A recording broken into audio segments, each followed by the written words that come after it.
And joining us now with more insight on today's affidavit and the search in Mar-a-Lago, WGN political analyst and host of the Political Report, Paul Lisnek. Hi, guys. Hi, how are you? Another busy day. Another busy day, always. 184 documents, 15 boxes.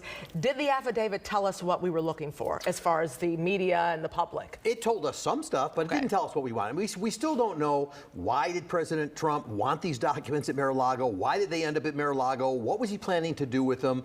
And I don't think any of that stuff is necessarily in the redacted part as well. That may be beyond this document. But what we certainly learned is that there were far more top secret documents, whatever, than we even, I think, thought might be there. But again, a lot of it, about half of it was redacted, so we only know so much. That is a big question, though. Why did he take those documents in the first place? But the fear is that there was some compromise of national defense here.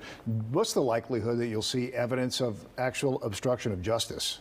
Well, obstruction of justice, the very fact that the documents are at Mar-a-Lago is what kind of backs up an obstruction of justice claim. But the question is, what, if anything, did he do with them? You know, I mean, was he going to write a book? Was he going to, you know, just have these documents there to show them to other people? He likes collecting things. I don't know. But as far as, you know, what kind of case they can build, look, very rarely is anybody prosecuted for this document kind of thing, but usually it's a mistake, it's an error, it's something like that.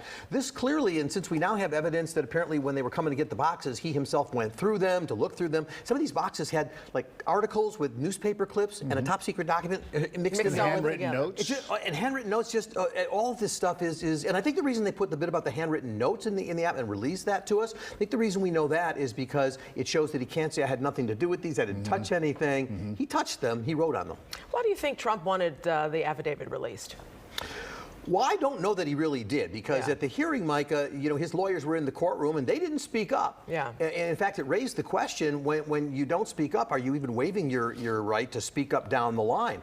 There's nothing in that affidavit that's going to be helpful for Donald Trump. That's not a partisan thing. That's just, this is written by the government. So there's nothing in there that says, but let me tell you some great things about Donald Trump. So if I'm Trump, I don't know that I want this stuff released. I will say, however, as an appendix, we did get a copy of the 3-page letter that his lawyer wrote to DOJ, in which the lawyer made some arguments that, legally speaking, are pretty weak. The president has the power to declassify any document he wants. Well, yeah, but there was no indication in the letter that he did declassify any of these documents. And he sort of saw, and this is a political thing. It was just nothing really that one could grab onto in his lawyer's memo that I think held much water. What do you think this justification does for all of Trump's allies, you know, and his supporters who are out protesting outside Mar-a-Lago? Have you noticed them getting any quieter now that this affidavit is out? The only one that I've seen, well, they're all quiet, right? I'm not hearing from many. But the one that is interesting, Karl Rove, right? I mean, he's a pretty staunch supporter. And Karl Rove on the Fox News World has basically been on saying, look, you know, we kept saying, why didn't you just ask him for the documents? He'd give it to you. And Karl Rove said it's pretty clear from this affidavit, they did ask for the documents over and over again. So,